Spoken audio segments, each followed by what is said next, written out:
Dr. Pooplove here, and today I want to talk about 7.5 pro tips to help you get good at The Last of Us Factions. And if you want to see these types of videos for Factions 2 in 2034, then why don't you like this poop and remember the name, Dr. Pooplove. But let's get into it. The first tip I have is to maximize your ammo. The amount of gear you have in a match can make or break the game. And if you don't maximize your ammo, you can end up spending all of your gear on purchasing bullets instead of armor and upgrades. My strategy for maximizing ammo and saving on my parts is to skip all of the supply boxes and get straight into a good position to control the map in order to pick off the enemy. Once I have fired enough bullets and my ammo is low, that's when I double back to a box, and that will give me crafting materials as well as extra ammo. Something else to consider is that certain guns grant certain amounts of ammo, which you can manipulate by opening the box while having a certain amount. For instance, the semi-auto and revolver drop ammo in groups of 2, at least in most cases when you aren't getting serious welfare. And knowing this, I purposely shoot to an odd number, a 1 or a 3, so that I end up with that one extra bullet at the end. I also skip picking up on enemy ammo until after I get a box, and only occasionally buy ammo when all those options aren't available or I'm in a crunch and I just really need ammo to win out against an enemy.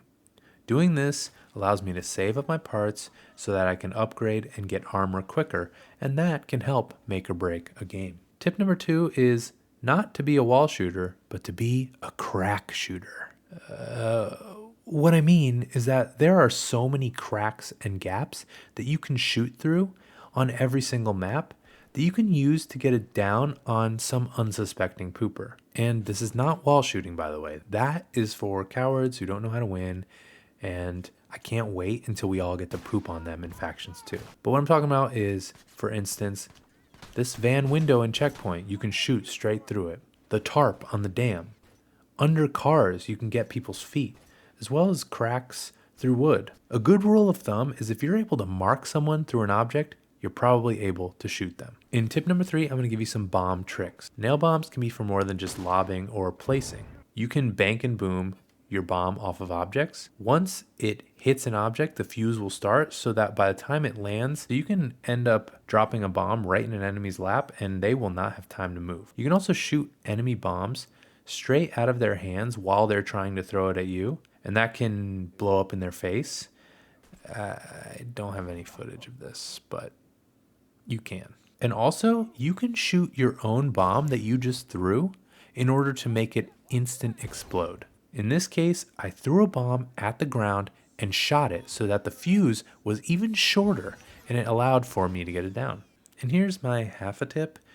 I tried this out with a smoke bomb. I was curious if you could shoot your own smoke bomb and have that explode. And at first I thought I was actually doing this, but I think it was just the timing was kind of too perfect. My bullet was firing at the same time as exploding.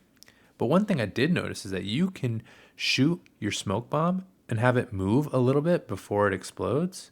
In this case, I was able to actually avoid getting stunned by myself by shooting the bomb a little bit. Now, this isn't really a full tip because I don't really think there's any practical use for it, but I did think it was kind of interesting. Tip number 4 is to understand spawn logic. Every map in this game is basically a square or a rectangle with 3 lanes and supply boxes diagonally placed. And most spawns occur in the corners. The logic is such that players tend to spawn in the corner where the least amount of enemies are. So knowing this, you can use your teammates to help triangulate where the enemy is most likely to spawn in. If my teammates are over in this corner, it's likely that the enemy is spawned over on the other side of the map. Likewise, if I have a teammate who is in a specific corner of the map, the enemy is most likely to spawn in the empty corner. Also, side note is spawns happen every 20 seconds on the 0, 20, 40, and 60-second markers. So knowing this, you can use this to your advantage to get in a good position when all the enemies are waiting to spawn in to get into a good map control spot so that you can own the enemies when they come back in. The next 2 tips I have for you are tips that can help you prevent yourself from getting downed. But if you're liking this video so far, why don't you teabag that subscribe button? Tip number 5 is to strafe back and forth while you're aiming. While you're aiming, move your left joystick back and forth from the left side to the right side to be a slightly harder target. This may increase your reticle size, but if you can get used to aiming this way, it can make enough of a difference to win out in those head-up gunfights. Tip number 6 is if there's a really good sniper on the other team, or anyone really with good aim, a good strategy is to mix up your movement with occasional ducks so that you're throwing off an enemy that may be trying to get you from an undisclosed location. While you're walking around, just double tap circle every couple seconds, and that can help you avoid getting headshot when the enemy's got their sights right on you. Tip number 7 is to check out this playlist that I've put together with The Last of Us Factions guides. It includes videos like how to get better aim and how to get good with specific guns like the hunting rifle and the bow. Let me know what you think of these tips, but otherwise, so long, Pooper Troopers.